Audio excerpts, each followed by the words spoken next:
de œuvres d'art. Donc la dernière fois je t'ai lu le chapitre 3. Si mes souvenirs sont bons, puisque là c'est le chapitre 4. Et du coup James a rencontré ses collègues, puisqu'il va enseigner l'art, je crois. Puisqu'il va enseigner dans une université.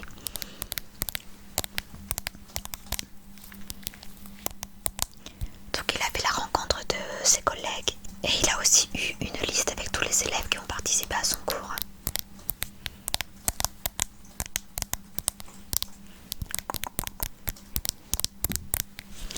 Donc là, je vais te lire le chapitre 4 qui est divisé en deux parties sur Wattpad, mais dont moi je ferai qu'une seule partie. C'est parti.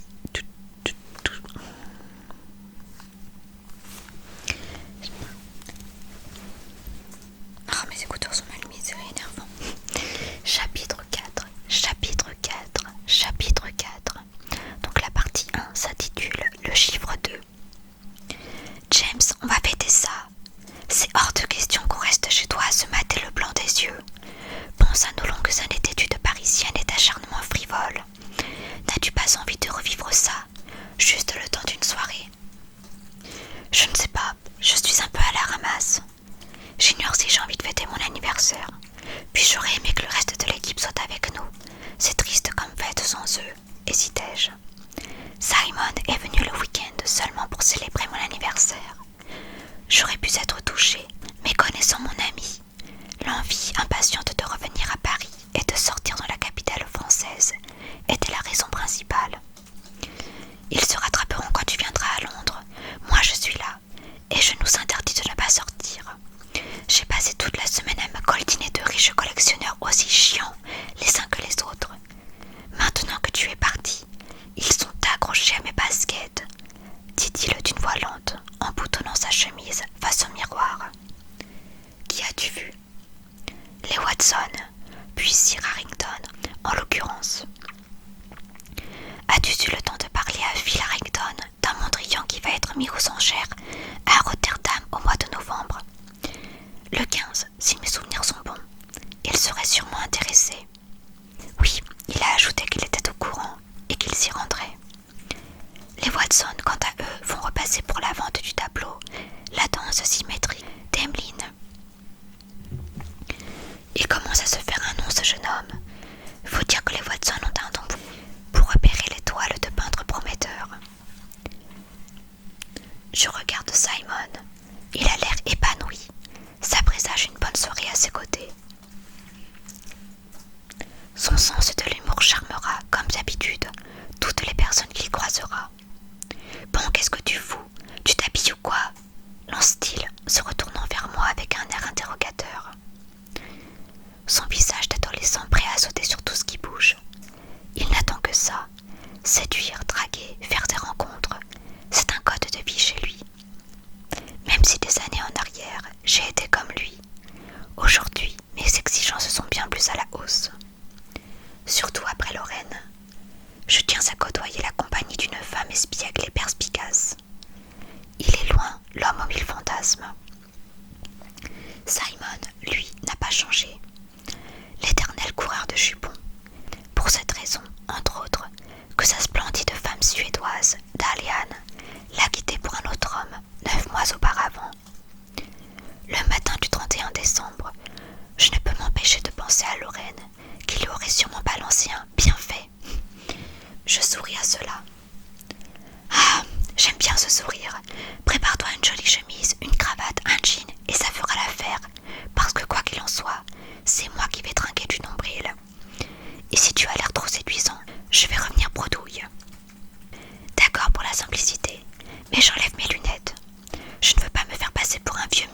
je vais imposer quelques règles.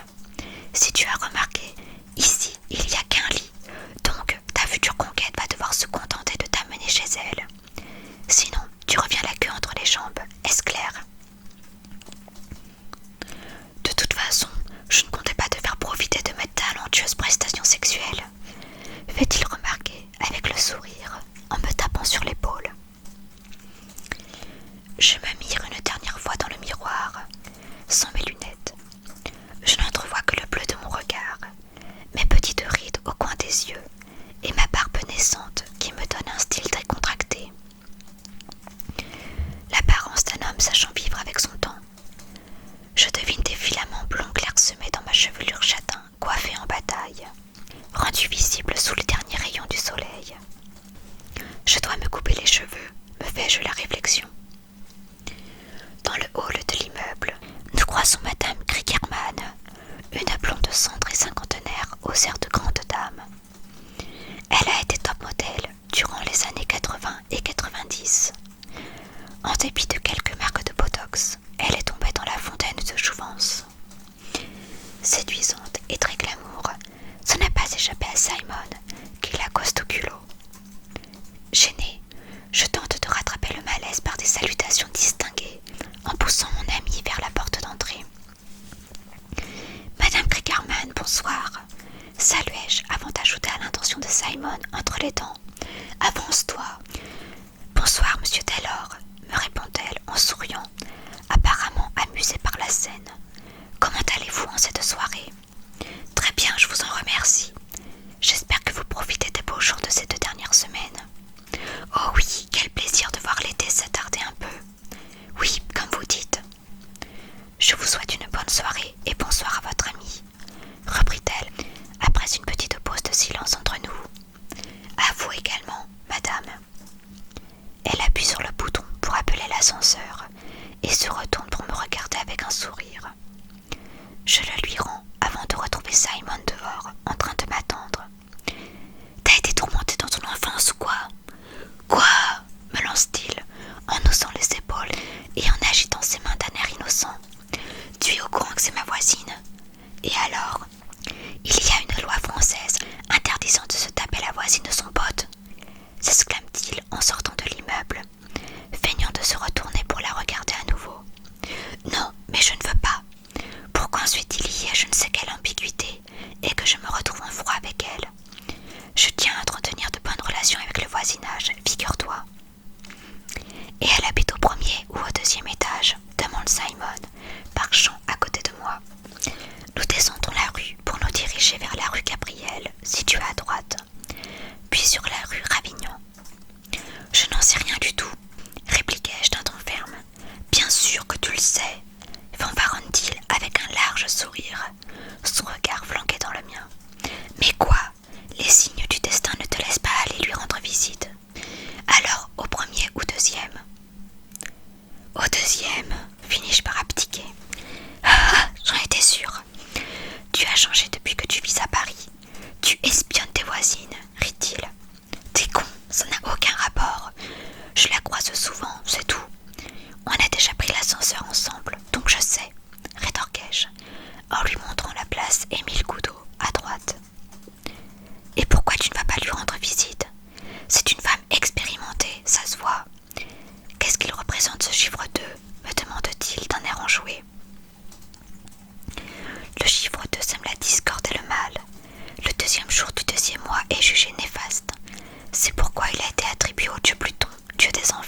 Chiplumeau, tu vois où c'est? Sur la place du Calvaire. Ouais, à Brège. Je prends une gorgée de gin et en regardant ailleurs, comme pour éviter son sourire narquois, je lui dis: il y avait cette fille plutôt pas mal qui était là. Et commençai-je à lui raconter en prenant ensuite une pause. Je n'ai pas su l'aborder. Parce que tu n'as jamais su. Et à quoi elle ressemble cette fille? Très blonde, cheveux longs, un corps de rêve. La vingtaine, je pense, dis-je en plissant les yeux comme si j'allais recevoir un coup sur la tête. Vieux pervers, s'exclame Simon en se marrant. Je comprends mieux pourquoi la voisine du deuxième ne t'attire pas, et moi qui croyais à ton histoire de chiffres. Je pousse un long soupir avant de reprendre. D'une part, je ne t'ai pas dit que Madame Kriegerman ne me plaisait pas, et de deux, la fille est une femme, pas une enfant non plus. Je parlerai même mieux d'une enveloppe charnelle, sculptée, faite de chair et d'os, qui ne cherche qu'à être observée et non à être touchée. Simon me fixe bouche grande ouverte. Sa main a arrêté son geste près de ses lèvres pour boire, et il grimace. Quelle triste vie! Je comprends que les yeux servent à admirer, et on le sait, la vue est un sens particulièrement gratifiant pour nous les hommes. Mais je t'assure que toucher est tout aussi plaisant, surtout lorsque le désir est partagé. Pas un instant je me suis visualisée coucher avec.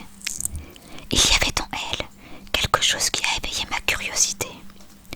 J'ai eu envie de décrypter chaque chose qui pouvait la représenter. J'ai du mal à exprimer ce sentiment. C'est comme lorsque je n'arrive pas à trouver ce qui m'intrigue dans l'esthétisme d'un tableau. Et puis, en interprétant détail par détail, je suis frappée par l'élément enfoui, cette particularité cachée que l'artiste a soigneusement omis de mettre en avant. Avec elle, je me suis arrêtée simplement à quelques détails, sans trouver ce qu'elle cachait. Les femmes ne sont, généralement, pas faciles à comprendre, mais après quelques caractéristiques, tu peux savoir à quoi t'attendre. Pas elle. Et là est ma frustration. Ça s'appelle un coup de foudre, sage ami. Pfff, qu'est-ce que tu racontes? Elle est un intérêt insatisfait, une allégorie. Pourquoi tu n'y retournerais pas dans ce café? Qu'est-ce que t'en sais qu'elle serait à nouveau là-bas? Et qu'est-ce que t'en sais qu'elle n'y retournera pas? C'est le genre de café où les habitués se rendent, surtout le matin, non? Il n'a pas tort. J'essaierai d'y retourner, et si le destin décide qu'on se croise à nouveau, j'interpréterai les signes comme une invitation à aller à son encontre. Bon, et alors, je peux la niquer la voisine? Plus tard dans la soirée, nous nous sommes retrouvés dans un club à Pigalle, le Carmen. Situé de l'autre côté du boulevard de Clichy, c'est un club dans un hôtel particulier du XVIIIe siècle. Simon y a obtenu ses entrées car il connaît bien le patron. L'ambiance est pour le moins dans celle du quartier, avec tous ses sex shops, le Moulin Rouge à quelques rues, les nuits parisiennes venteuses de plaisir charnel. La lumière de la discothèque est rouge, comme l'éclairage des maisons closes. Le rouge représente la passion illicite. Tout est somptueux, orné de sculptures et de moulures à haut plafond. La décoration intérieure évoque bien l'aspect de l'art décoratif, du style classique du XVIIIe siècle, même si les fauteuils, les sofas et le bar confèrent une touche de modernité. Nous commandons chacun un verre de whisky au bar. 3 femmes, assises au comptoir et ayant remarqué notre accent, se joignent à nous. Simon leur prend chacune une coupe de champagne. Aucune des 3 ne me plaît. Elle ne dégage pas grand-chose d'exaltant, même si je m'efforce de rester courtois. Elles n'ont aucune conversation, ce qui devient rapidement ennuyeux. Je suis plutôt réservée et me renferme de plus en plus, sans même leur prêter plus attention. Quelques instants plus tard, des rires bruyants me parviennent et je tourne ainsi dos au comptoir pour observer la scène. Au fond de la piste de danse, près des divans, un groupe de jeunes gens rit en essayant de boire cul sec. Elle est là, se levant pour aller danser au milieu de la foule, ma jolie bohème du café. Je n'arrive pas à y croire. Je suis en train de rêver. Le morceau sol d'Aleph vibre à mes oreilles. L'alcool me scotche sur place, alors que mon corps ondule au rythme de la musique. Ce soir-là, cheveux sont attachés en chignon. Elle a délaissé sa jupe longue pour une combinaison short grise pailletée et ses sandales pour des talons aiguilles. Mon Dieu, quelle créature avez-vous créée?